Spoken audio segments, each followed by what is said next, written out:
Les Open du Rire de Rire et Chanson.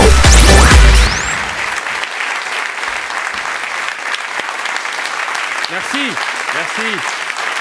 beaucoup. Bonsoir. Très bien. Alors j'ai un coup de gueule. Y a des gens qui prennent le métro ici ? Oui. Quelqu'un peut m'expliquer, t'arrives parfois, tu prends le métro à Paris, tu t'assois à côté d'une personne, elle s'énerve. Elle a acheté comme toi le ticket 1,90 €, mais elle pense qu'elle a acheté tout le wagon. Moi, je calcule pas. Moi, je rentre, je vois une place, je m'assois. L'autre jour, il y avait une place à côté de cette vieille dame. Je me suis assis à côté d'elle.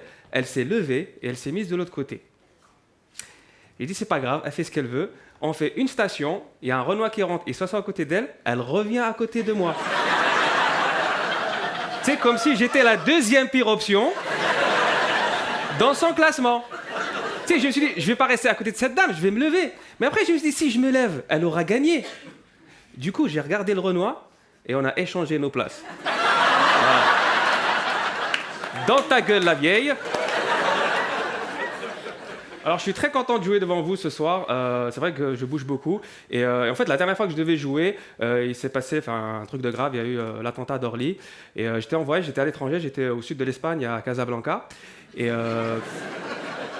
ça se passait super bien. Tu sais, ma journée avait très très bien commencé. Tu sais, les Marocains, ils ont le sens de l'accueil, ils ont le sens de la formule, ils ont toujours le bon mot. J'avais pris mon petit déj, j'avais fini de manger, et je me lève, et le serveur vient me voir, il fait c'est fini ? Je fais ouais, il fait bon appétit. Ils ont le sens de la formule, mais pas le sens du timing, c'est pas grave. Je vais à l'aéroport, on embarque, tu vois, pour prendre l'avion, et à un moment donné, on décolle pas, donc on ne sait pas ce qui se passe. Et véridique, il y a un steward, il prend le micro, il fait « Mesdames et messieurs, votre tension, s'il vous plaît. J'ai une bonne et une mauvaise nouvelle. La mauvaise nouvelle, il y a un attentat. La bonne nouvelle, aujourd'hui, il y a du poulet. » Alors du coup, je suis un peu curieux, comme tout le monde, je commence à chercher sur Internet, je vais sur Google, je tape recette de poulet à bord. Non, je cherche à savoir ce qui se passe à Orly, et franchement, je commence à regarder un peu sur les sites, et encore une fois, tu tombes sur le profil du terroriste type, le mec qui part en prison, et à la sortie de prison, il veut faire quelque chose pour l'islam et pour les musulmans. Et tu regardes, et le mec, il attaque Paris-Orly-Sud. Est-ce qu'il y a un endroit où il y a plus de musulmans que Paris-Orly-Sud ? C'est Paris-Orly-Sud, c'est le 9-3 des aéroports. Tu prends Barbès, tu mets une tour de contrôle, Paris-Orly-Sud. Est-ce que vous êtes allé à Paris-Orly-Sud ? Tu arrives à Paris-Orly-Sud, que ce soit les passagers ou le personnel, c'est le seul aéroport où tu as l'impression d'être arrivé avant de décoller. Ils ont regroupé toutes les destinations dites indésirables. Tu arrives là-bas, tu as Algérie, Maroc, Tunisie, Dom-Tom. Tu sens qu'il y a un projet qui se prépare. C'est le Paris-Ormy-Sud. Avec que des départs, pas d'arrivées, que des... Alors bien sûr, ça tombe au moment des élections et tout. Bon, moi, j'étais pas là, j'ai pas suivi les élections. Est-ce qu'il y a des gens qui ont suivi les élections ici ? J'ai une question. Qui est Jacques Cheminade ?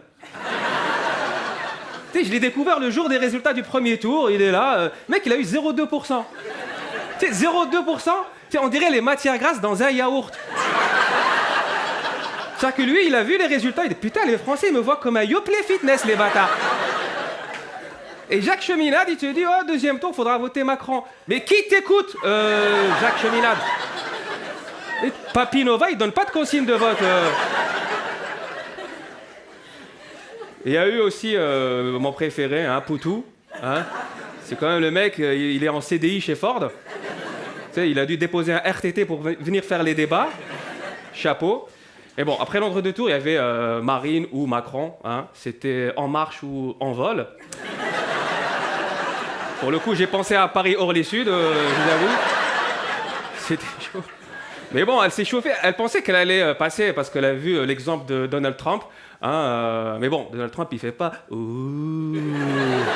Lui, il y va cash direct. Lui, il n'y a pas de... En fait, pour te donner un comparatif français, Donald Trump, ça serait les idées de Marine Le Pen exprimées par Nadine Morano dans un corps de Jean Rochefort. Non, Robert Rochefort. Putain, j'ai claqué la vanne, c'est pas grave. Mais juste tout ça pour dire qu'elle était... que lui, il y va vraiment fort et il a choqué tout le monde, c'est vrai. Et c'est vrai que c'était choquant. Moi, ce qui m'a choqué chez Donald Trump, c'est pas tout ce qu'il a dit sur les Mexicains ou enfin les immigrés, c'est tout ce qu'il a dit sur les femmes. C'est vrai, c'était sexiste. C'était super misogyne. C'est tellement sexiste, même le roi de l'Arabie Saoudite, il a vu cela, il a dit ce gars est sexiste. Hein. Il va beaucoup trop loin. Et bon, en plus, le mec, tu comprends rien du tout à ce qu'il fait. Il est élu, première action présidentielle, il bannit les musulmans, et là, premier voyage à l'étranger, il va chez les barbus. Le mec, il passe du musulman ban au taliban. Normal. Mais bon, il a développé une tendance aujourd'hui, ce qui est l'islamo-pauvre. C'est-à-dire qu'il n'aime pas le musulman, mais quand il y a l'argent, ah, bismillah, mon frère. Mais bon, heureusement, ici, c'est différent. Ici, il y a eu Macron qui a gagné. Et juste un truc, en fait, j'aimerais clarifier un truc. Il y a des gens qui sont venus me voir après la victoire de Macron, et ils m'ont dit, on a voté Macron. Hein. Genre comme si je leur devais quelque chose. Mais t'as voté Macron, bravo, tout le monde est content, tout le monde est en marche, en mode en marche, c'est vrai. Bon, c'est vrai, il y en a qui sont en mode en pédale. Macron, c'est... Macron, est-ce que vous avez vu aussi, depuis que Macron est président, il y a eu beaucoup de livreurs Deliveroo qui sont sortis comme ça de nulle part. Est-ce que vous connaissez les livreurs Deliveroo? C'est quoi ce métier?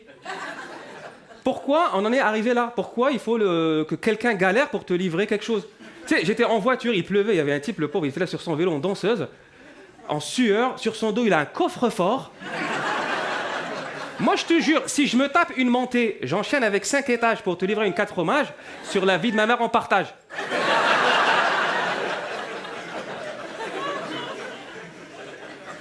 Mais bon... peu importe qui est président, je pense, moi, le plus important, c'est ce qui se passe dans le pays, c'est les lois. Et récemment, j'étais en voiture, j'écoute la radio, et je tombe sur un spot publicitaire, je ne sais pas si vous êtes au courant. En fait, il y a une loi qui est passée, et on est tous donneurs d'organes présumés par la loi. Vous le saviez? Il n'y a que moi, en gros, qui ne savait pas. D'accord, c'est pas grave. Et moi, j'ai découvert ça. En fait, si tu ne veux pas donner tes organes, il faut que tu ailles t'inscrire dans un registre de non-donneurs. Ça faut que tu ailles à la préfecture, dire « Je sous-signais un tel, je donne pas ». Voilà, signé gros connard. Et je pense qu'on te donne une carte de gros connard, hein, avec une photo de toi où t'es comme ça. Moi, je donne pas. Moi, je suis pas contre le don d'organes, c'est beau, c'est bien. Juste que, faut pas faire une loi pour obliger les gens, tu vois. En plus, ça dépend à qui tu donnes tes organes.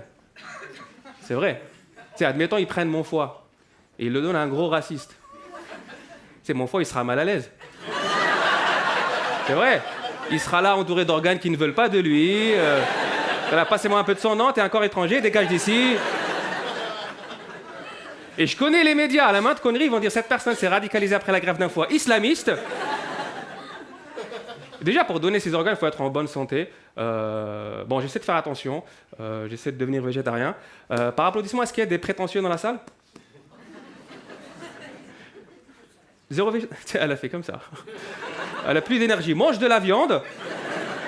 Moi, je soutiens la cause des... Enfin, je comprends leur cause. Je pense que c'est une belle cause à défendre. Je pense qu'on maltraite les animaux. Je pense que tout le monde sera d'accord. Je pense qu'on est un peu le pire cauchemar des animaux. Je pense que d'un point de vue d'une vache, on est un peu Daesh. Moi, je pense que quand une vache parle à une autre vache, elle lui dit « Putain, il y a encore eu un attentat cette semaine. Les hommes, c'est des bouchers. » Et t'as l'autre vache qui fait « Mais non, t'es en train de faire des amalgames. Ils sont pas tous pareils. Il y a des végétariens. » Moi, j'aime beaucoup les végétariens, c'est juste que parfois je trouve qu'ils sont un peu hautains parce qu'ils défendent une cause et ils sont un peu, ils donnent des leçons de morale. Et récemment, j'ai mangé dans un resto végétarien, histoire vraie, et ça se passe bien et tout. Et à la fin arrive l'addition et c'était marqué nous soutenons une association qui lutte contre la faim en Afrique. On vous a facturé 1 euro de plus. Et je fais pourquoi tu me factures à moi 1 euro de plus si toi tu as envie de soutenir une association? Et en fait, ce qu'ils font, ils te donnent une petite carte et dessus, il y a 1 euro collé. Et si tu ne veux pas soutenir, tu dois arracher le 1 euro comme un gros radin. Et sur la carte, il y a un petit enfant africain qui te regarde comme ça, juste pour bien te mettre mal à l'aise, tu vois. Et j'arrive pour payer, je suis un peu gêné, je lui dis excusez-moi, vous soutenez une association, c'est très bien, mais je suis un peu embarrassé, je ne sais pas comment vous le dire. Moi, je suis né en Afrique, est-ce que tu peux me donner ma part? Les Open du Rire de Rire et Chanson.